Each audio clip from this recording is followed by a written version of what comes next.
So there's two main ideas in the psalm, and the first one takes the major part of the psalm from verse 1 through 64, and that is this: remember the God you've forgotten and tell the next generation.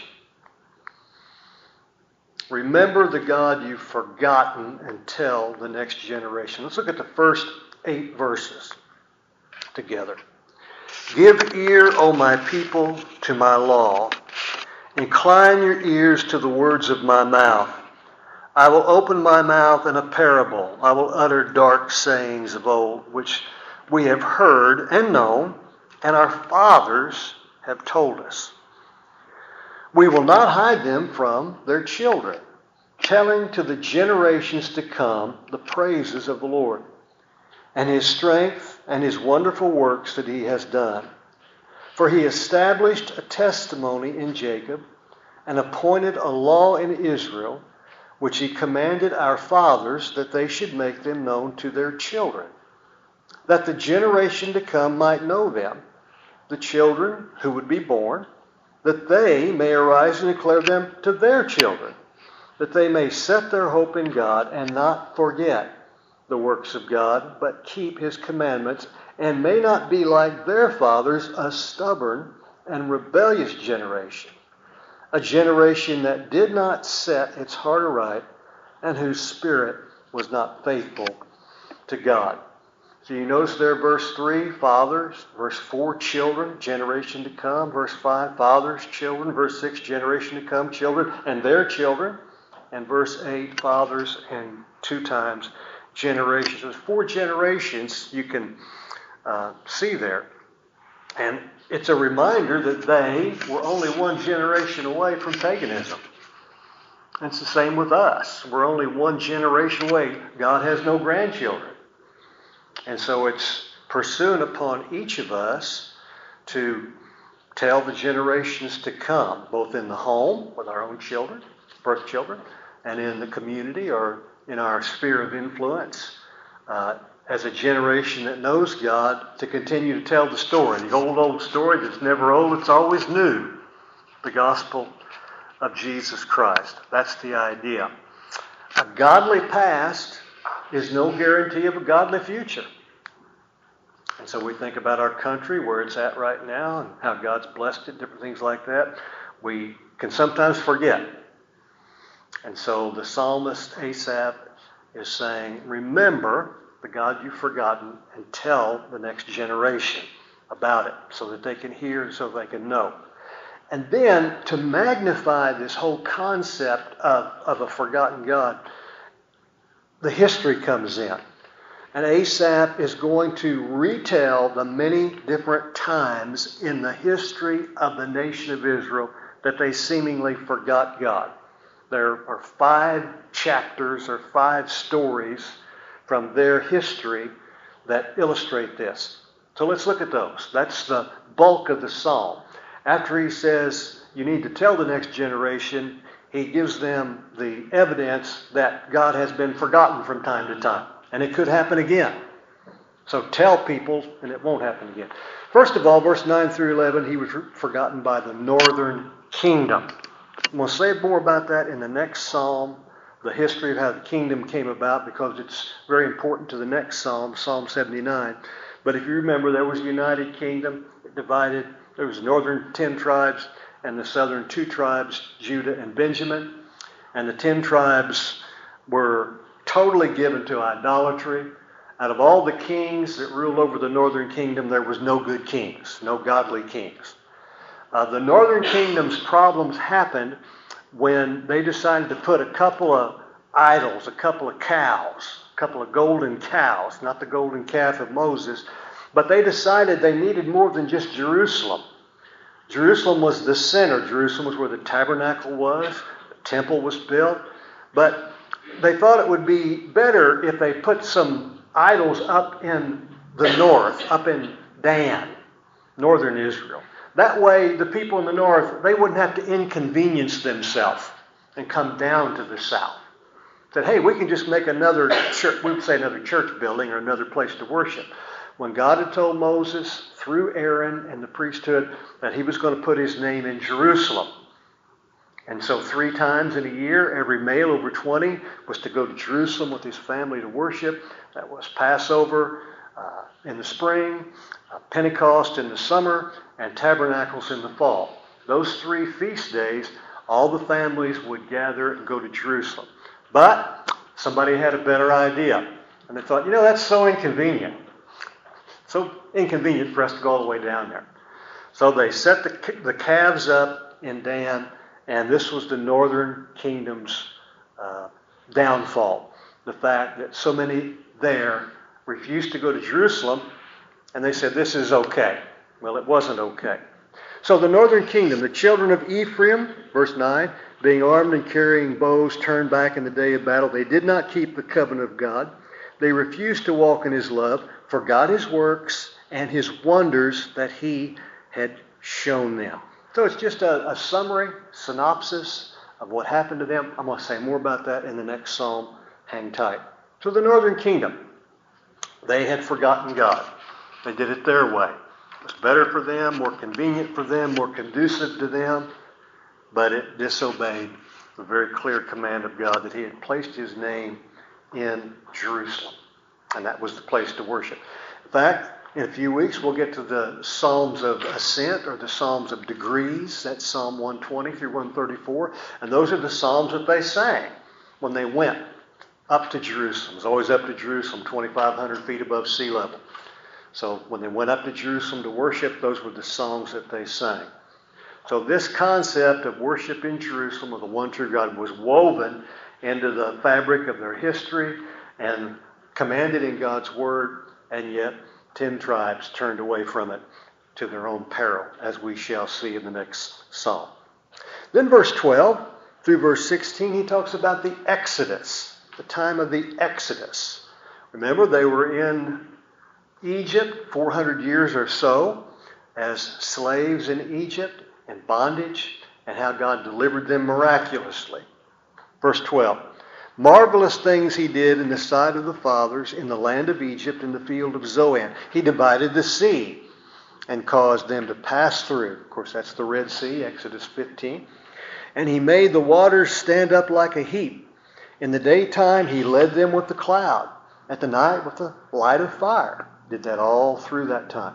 He split the rocks in the wilderness and gave them drink in abundance like the depths. He also brought streams out of the rock and caused rivers to run down, waters to run down like rivers. So just a few details of how God remembered them, took care of them, provided for them. But if you read the book of Numbers and a couple other passages in the Old Testament and compare the scriptures, in 6 weeks they forgot God. You'd think if 3 million people walked across the sea on dry ground, they'd never forget. You and I would say, if we was there, we wouldn't forget. And yet we have short memories. And that's what the psalm is telling us, that we often forget God, but he never forgets us. He always remembers us. So it only took them 6 weeks to just say, well, I guess we better make us a molten calf because Moses is up on the mountain. He's never going to come down. Aaron, make us a cow. And Aaron said, okay. So the Exodus, that was another time they forgot God.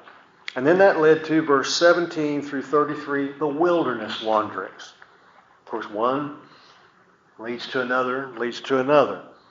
But they sinned, verse 17, even more against him by rebelling against the Most High, here it is, in the wilderness. And they tested God in their heart by asking for the food of their fancy. They spoke against God. They said, can God prepare a table in the wilderness? It's a question. It's a sarcastic attack. Can God take care of us out here? Can God really provide? That's the idea. Behold, he struck the rock. The waters gushed out. The streams overflowed. Can he give bread also? Can he provide meat for his people? I mean, is God sufficient? Is God adequate to take care of us? Therefore, verse 21, the Lord heard this and was furious. I'm reading out of the New King James Version. Furious. So a fire was kindled against Jacob, and anger also came up against Israel because they did not believe in God and did not trust in his salvation. Yet he had commanded the clouds above, and opened the doors of heaven, and rained down manna on them to eat, and given them the bread of heaven. Men ate angels' food. He sent them food to the full. He caused an east wind to blow in the heavens. And by his power he brought in the south wind. He also rained meat on them like the dust, feathered fowl like the sand of the seas. And he let them fall in the midst of their camp, all around their dwellings. So they ate and were filled, for he gave them their own desire. They were not deprived of their craving. But while their food was still in their mouths, the wrath of God came against them, slew the stoutest of them, and struck down the choice men of Israel. In spite of this, they still sinned and did not believe in his wondrous works. Therefore, their days he consumed in futility, and their years in fear. So the manna came every day. Just go out and pick it up. They didn't like it. They got tired of the manna. They complained about the manna. They wanted something different. He sent the quail. Quail were knee-high all over. They ate the quail, and the judgment came. Again, another example of the forgetfulness of God's people and the faithfulness of God to his people, the wilderness. And then, beginning in verse 34 through 41, Mount Sinai. There's a giving of the law and some other things happened on Mount Sinai where all the people gathered around the mountain. Of course, only Moses went up, but they saw the mountain shake and quake and the smoke and the lightning, and they heard the voice and all that type of thing. And so they knew that there was a God, that he was almighty, that he was all powerful, that he was all that. And yet they forgot. It says, verse 34, when he slew them, then they sought him, and they returned and sought earnestly to God. Then they remembered that God was their rock, and the Most High God their Redeemer. Nevertheless, they flattered him with their mouth, and they lied to him with their tongue, for their heart was not steadfast with him, nor were they faithful in his covenant. But he, being full of compassion, forgave their iniquity, did not destroy them. Yes, many a time he turned his anger away, and did not stir up all his wrath. For he remembered that day that they were but flesh, a breath that passes away, and does not come again. How often they provoked him in the wilderness and grieved him in the desert. Yes, again and again they tempted God and limited the Holy One of Israel. That's quite a statement right there. Unbelief limits God. I mean, he's unlimited, but our unbelief limits him in our experience, limits him in our receiving from him, limits what he will do in our midst, that unbelief. And that's what he's talking about right there in verse 41. So on Mount Sinai. And then finally, verse 42 through 64, the largest part of this section, in the Promised Land. You would think when they finally got in the Promised Land, after all of that, they would finally remember and stay put, but it didn't work that way. Verse 42, they did not remember his power, the day when he redeemed them from the enemy, when he worked his signs in Egypt, his wonders in the field of Zoan, turned their rivers into blood, their streams that they could not drink. He sent swarms of flies among them which devoured them, and frogs which destroyed them. He gave their crops to the caterpillar, and their labor to the locust. He destroyed their vines with hail, their sycamore trees with frost. He also gave up their cattle to the hail, and their flocks to fiery lightning. He cast on them the fierceness of his anger, wrath, indignation, and trouble, by sending angels of destruction among them. He made a path for his anger. He did not spare their soul from death, but gave their life over to the plague, and destroyed all the firstborn in Egypt, the first of their strength in the tents of Ham, one of Noah's sons, Ham, from whom Egypt came. And he made his own people go forth like sheep, and guided them in the wilderness like a flock. He led them on safely so that they did not fear. But the sea overwhelmed their enemies. And he brought them to his holy border, that's the promised land, this mountain which his right hand had acquired. He also drove out the nations before them, allotted them an inheritance by survey, and made the tribes of Israel dwell in their tents. Yet they tested and provoked the Most High God, did not keep his testimonies, but turned back and acted unfaithfully like their fathers.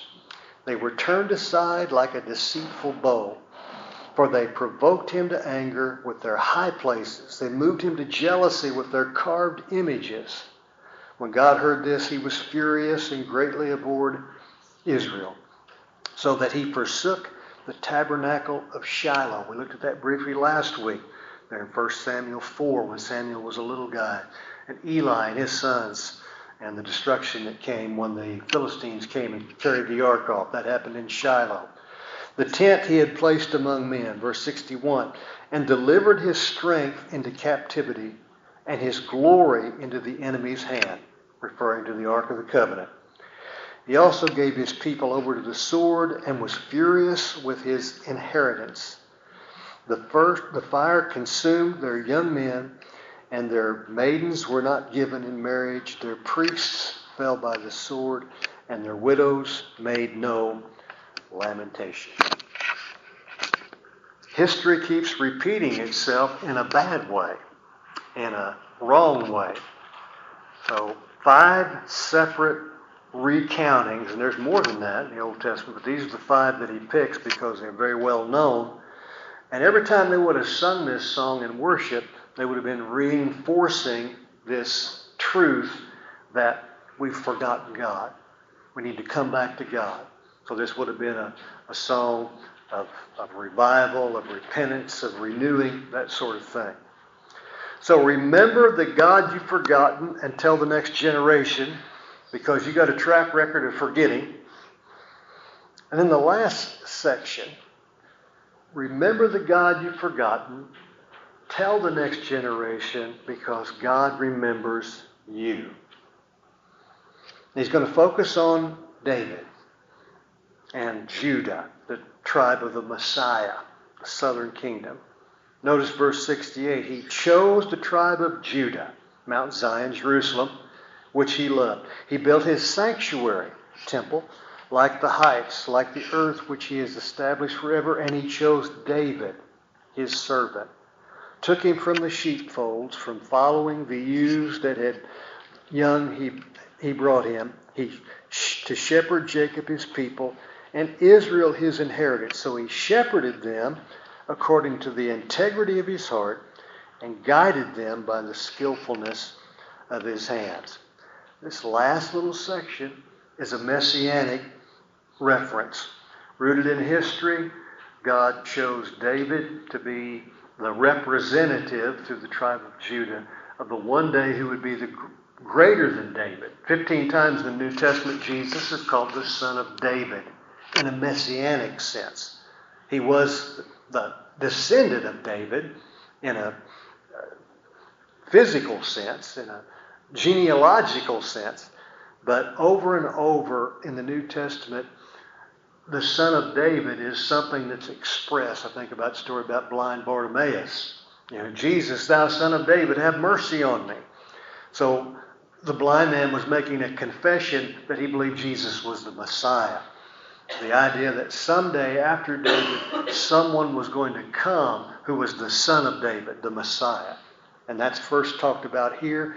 It goes back to the Davidic covenant in 2 Samuel 7, where God promised David a throne that would exist forever. And of course that still hasn't been fully fulfilled, but it will be when Jesus returns. So David becomes the prototype of the messianic hope, and the psalm, which emphasizes our forgetfulness, ends with God's remembrance to the nth degree. And the fact he's going to send a Messiah. That Messiah is going to rule and reign, set up his kingdom. And that's how long God's going to remember. his people Israel, and then us, of course, by association as the church. So today, 2,000 plus years, even after the Jews to a certain degree crucified their Messiah, God still remembers. And as the conflicts ebb and flow over there, is there a truce, is there or not, what's going to happen in the future, God still remembers the people of Israel. So this particular psalm even has specific application to where we're at right now in history, that God's not through with the Jew. He's not done yet. He's still doing things, and he's going to remember his people according to his schedule. So that's Psalm 78, remembered by a forgotten God. Of course, there have been times it looked like they were forgotten. Think about the Holocaust in recent history in 1945. I don't know the exact total, but I've heard of between 5 and 6 million Jews killed during that time, and all the different oppression. And yet, a couple years later, May 14th, 1948, they became a nation again, and the prophetic clock sped up, and so God remembers his people, although they often forget him. So the lesson for us is, don't forget God. Tell the generations to come, because he remembers you. Psalm 78. Now, Psalm 79 is not a historical psalm, as I said, but it's a psalm that is best understood through its history. It's a psalm of Asaph again, and it's a psalm that would have been written in a minor key. It's a lament. It's a sad song. It's a funeral dirge. And it speaks of the destruction of the temple in Jerusalem. 4 times this is mentioned historically. 2 Kings 25, 2 Chronicles 36, and twice in Jeremiah 39, Jeremiah 52. There won't be a test later. I just wanted to get that out of my system. So the destruction of the temple is a monumental part of Jewish history, and this particular Psalm of Asaph recollects that. And so the history of the song has that as its backdrop. Notice he says, "O God, the nations have come into your inheritance. Your holy temple they have defiled. They have laid Jerusalem in heaps." So the word nations there, if you have a newer version, it may say peoples, it may say Gentiles. The Hebrew word is goyim, G-O-Y-I-M, and the Greek word is ethnos, or ethnic. That particular ethnic people group that he's referring to here are the Babylonians. So remember, Israel, when they came out with Moses, and to the time of Samuel, they had God as their king. But they decided they wanted to have a man king. They wanted a king like the other nations. And when God's people want to be like the world, it's never a good thing. So they pouted and politicked, and finally Samuel got tired of being prodded and pecked by him, and he went to God in prayer, and God said, "Give him a king, but protest." So Samuel went back to him and said, "You have your wish, but I'm not for it." And so Solomon became the first king, and he had his issues. He started out well, but it wasn't long before his insecurities and his ego got in the way, and he was killed in battle. David became king then, the truly anointed king. David ruled about 40 years, died at age 70, and he passed the torch to Solomon. So during the reigns of Saul, David, and Solomon, we had the united kingdom, 12 tribes. But Saul's son, Rehoboam, made a bad decision. The kingdom divided. There was already fractures going on because of Solomon's exorbitant taxation and building programs, and people were sort of tired of that. Of course, part of that was building of the temple, but there were other things too. David had gotten everything ready. David was a man of war. He wanted to build the temple. God wouldn't allow him because of blood on his hands, the blood of other nations. But he did allow David to prepare all the stuff. And Solomon benefited from the fact that David had basically brought peace to the region. And it was during Solomon's time that the nation of Israel actually experienced its greatest possession of the promised land. But only about 10%. That was as big as it got. And Solomon was a king of peace. He didn't fight any battles until he started playing around with foreign gods and foreign women. They're in 2 Samuel 11. And then he started to get some people come against him. Anyway, all that led up to Rehoboam. And Rehoboam's bad decision led to the dividing of the kingdom. So, as I said earlier, 10 tribes to the north, the northern kingdom.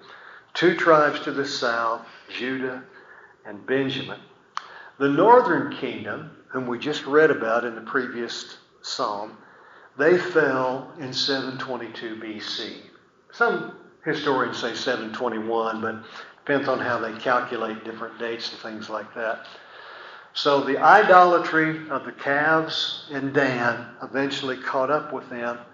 As I said, the northern kingdom never had a godly king. It's a terrible blight on the northern kingdom, but they never had one king who sought God. He always turned to the idols and other nations and that sort of deal.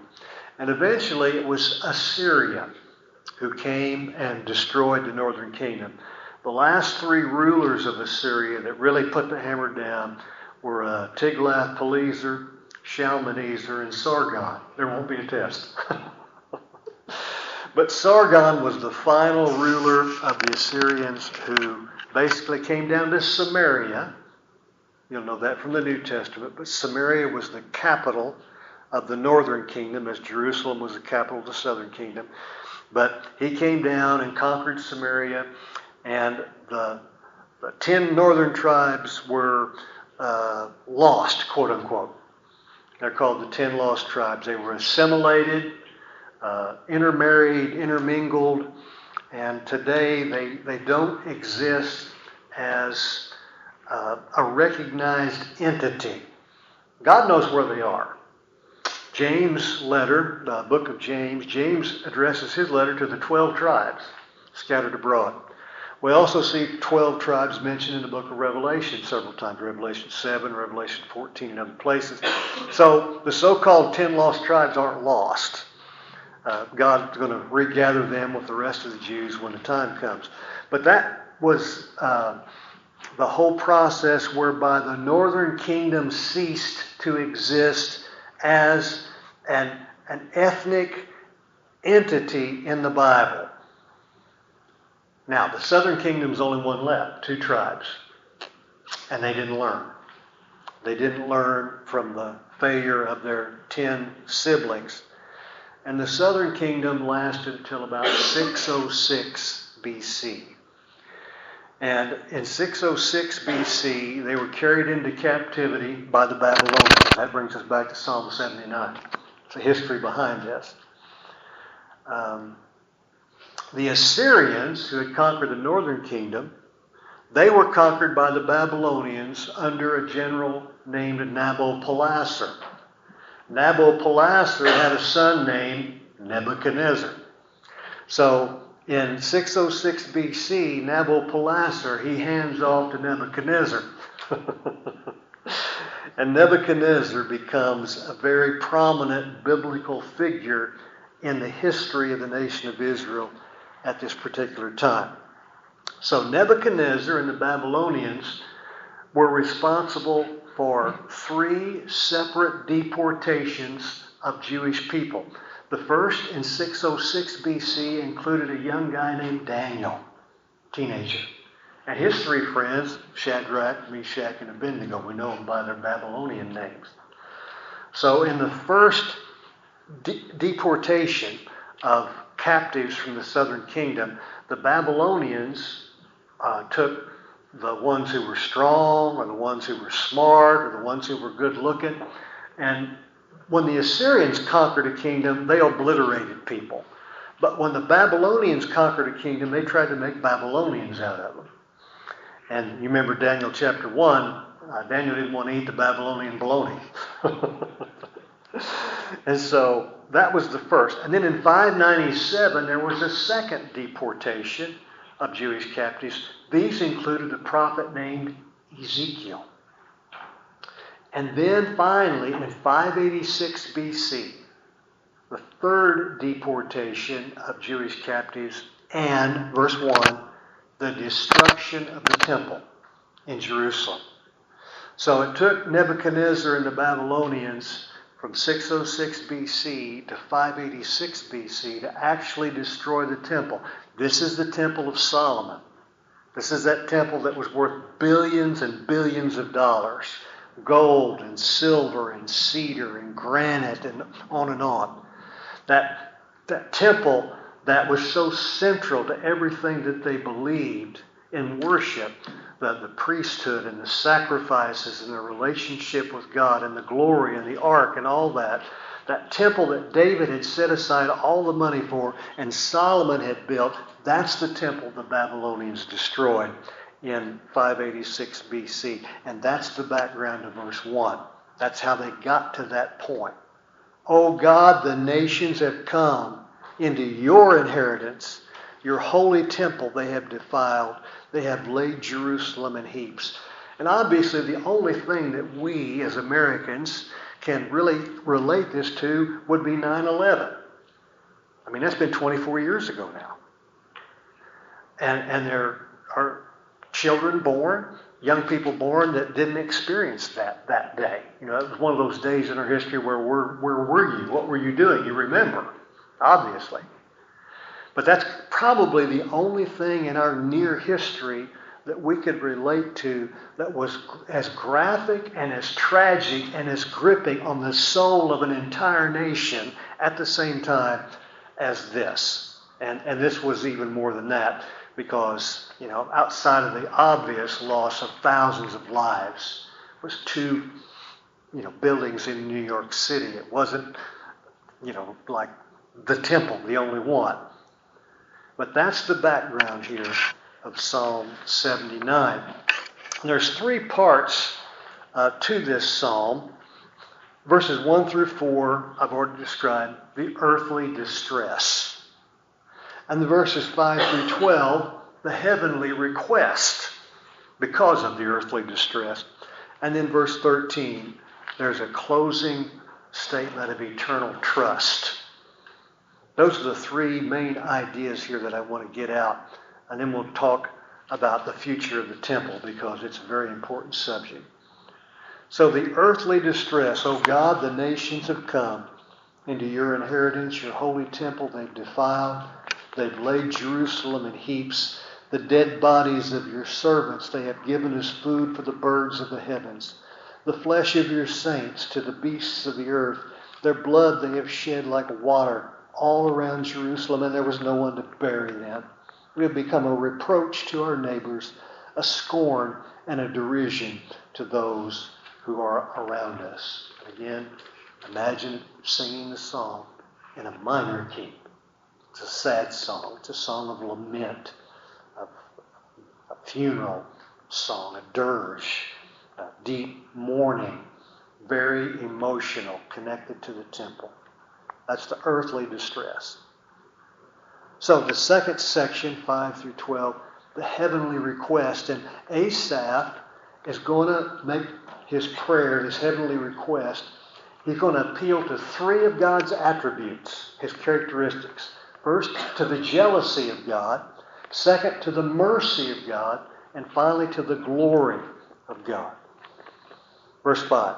How long, Lord, will you be angry forever? Will your jealousy burn like fire?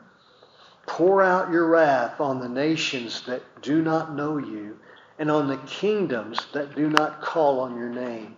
For they have devoured Jacob and laid waste his dwelling place again, the temple, his dwelling place. So the jealousy of God, that's something we don't think about very much. But God has this love for his people, this jealousy for his will, his word, for the temple, the priesthood, the whole setup for the nation of Israel. There's a jealousy there. And so he's appealing to that jealousy. We think about a man and a woman and the love they share and the jealousy. That's a good thing, you know. When you love someone and you're jealous and you want to take care of them and protect them and look out for them. That's the idea. He says, how long will your jealousy burn like fire? Pour out your wrath. Show the nations how much you love us. That's the idea. Appealing to the jealousy of God. How jealous was God? That's the only nation he chose. All the nations of the world, when he wanted to pick out one nation to be his special people, he picked out Israel. Deuteronomy 7 and 8 again tells us it wasn't because there was anything special about them. He could have picked out any of the nations in existence, but he chose Israel to be his people. He only chose one of all the created people. So he's very jealous, God, in that sense. So he appeals to the jealousy of God. And then verse 8, he appeals to mercy. Oh, do not remember former iniquities against us. Let your tender mercies come speedily to meet us, for we have been brought very low. God, I know we don't deserve it. I know we've sinned grievously. But be merciful to us. We need it. We need you to be merciful to us. That's the idea. Crying out with no cause to believe that it would happen. Just mercy, mercy, mercy. And then glory. Help us, verse 9. Help us, O God of our salvation, for the glory of your name. God, if you're not going to do it for any other reason, do it to glorify your name. If you can't be merciful to us, if you can't be jealous and pour out your wrath on him, do it for your glory. Do it for your glory. Glorify yourself, God. That's the idea. For the glory of your name, and deliver us and provide atonement for our sins for your name's sake. Why should the nations say, where's their God? Let there be known among the nations in our sight the avenging of the blood of your servants which has been shed. Let the groaning of the prisoner come before you, according to the greatness of your power. Preserve those who are appointed to die, and return to our neighbors sevenfold into their bosom their reproach, which they have reproached you, O Lord. Earthly distress, heavenly request, verse 13, eternal trust. So we, your people, sheep of your pasture, we will give you thanks forever. We will show forth your praise to all generations. So, the temple. The story of the temple is still being written. You know, after the Babylonian captivity, 70 years, they were under, 70 chronological years, they were under the king of Babylon. Not just Nebuchadnezzar, but there are 6 kings of Babylon. I won't get into all that tonight. But the last king is Belshazzar. You remember, the only 2 Babylonian kings mentioned in the book of Daniel are Nebuchadnezzar and Belshazzar. They're the first and the last. Belshazzar is actually Nebuchadnezzar's grandson. Some versions call him son. The word means descendant. But in Daniel 5, we had the handwriting on the wall. You remember that story? Nebuchadnezzar's grandson, Belshazzar, was so proud and just so far out in his expression of his worship. He drank and praised the gods of the Babylonians in vessels that were used in the temple of Jerusalem. And that's when he saw the handwriting on the wall, you know. And it was the end of it. It was 539 BC, actually. It was October. Some scholars have dated it to October 12th. Some later in October. It was in October of 539 BC that the Medes and eventually the Persians took over. And that was in accordance with that dream that Nebuchadnezzar had in Daniel chapter 2 when he saw the image, the gold head and the arm and chest of silver and then on down. And the gold of Babylon became the silver of the Medes and the Persians. So once Cyrus of Persia, it was predicted 150 years before he was born in Isaiah, as Isaiah even named him, that Cyrus would come And he signed the edict to allow the Israelites to go back. So just like there were 3 deportations at the beginning of the captivity, there were 3 reportations after. And the Bible talks about this as well. The first group, under a political leader named Zerubbabel and the high priest Joshua, they went back to the Holy Land, and along with Haggai and Zechariah, 2 of the prophets, they rebuilt the temple. And that temple was much smaller than Solomon's temple and not nearly as ornate. But there had to be a temple. There had to be that central place of worship. And so they did the best they could first thing they did when they got back in the country. They pulled it together, and it took them a while, about 15, 20 years to finally get it all together, but they built the temple. Then the second group who came back, they were led by a guy named Nehemiah. You remember Nehemiah? And they rebuilt the walls, because a city without walls, of course, is in trouble. So they got the walls built under Nehemiah. So the temple was in place, the walls were there, security was coming, the sanctuary was present. And then the third group was led in by a guy named Ezra. Probably the greatest person in the Old Testament we don't talk about. But Ezra is the one that brought all the infrastructure, the spiritual infrastructure, the priesthood and the worship service. And he's the one that took this book we call Psalms and put it together like this. Ezra is the one that actually collated the hymn book for the nation of Israel. He brought back the structure that David had set up with the 288 singers and so on and so forth. And so they began to worship there again. That was the temple. That was the rhythm for the nation of Israel that was present when Jesus the Messiah was born. And you remember when he was just 8 days old, his mother and dad, Joseph, earthly dad, brought him to be circumcised to the temple. And then when he was 12 years old, when they came at one of those feast days to worship at the temple, how he was there sitting with the doctors of the law and astounding them. And it was that same temple that was present when the disciples said in Matthew 24, Lord, will you at this time set up your kingdom? What shall be the sign of your coming? The end of the world. And one of the things Jesus said in Matthew 24 was that temple that they worshiped, that temple that was so central and essential to their whole understanding of who they were as a people and how they related to God. Jesus said there's coming a day when not one stone of this temple will be left unturned. AD 70, we've talked about it before in history, it's not in the Bible, but the Roman general Titus Vespasian came in, destroyed the city of Jerusalem again, destroyed the temple again. His soldiers turned the stones over and set it on fire, and the gold dripped out. Josephus, the Jewish historian, tells us the gold dripped down, and they scooped the gold out as it burnt and melted. And the temple was completely destroyed, of course, except for one wall, the western wall. Today they call it the Wailing Wall. So that Temple Mount becomes very, very important to future things.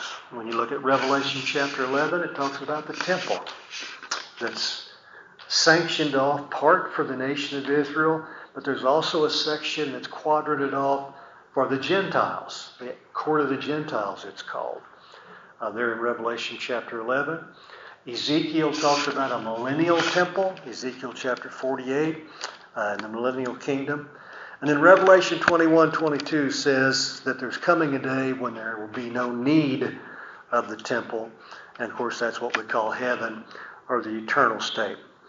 So this temple complex here in Psalm 79, very, very important in the past for the nation of Israel. Very, very important for the future in the nation of Israel. That's the history behind that lament. So, we, your people, and the sheep of your pasture will give you thanks forever. We will show forth your praise to all generations.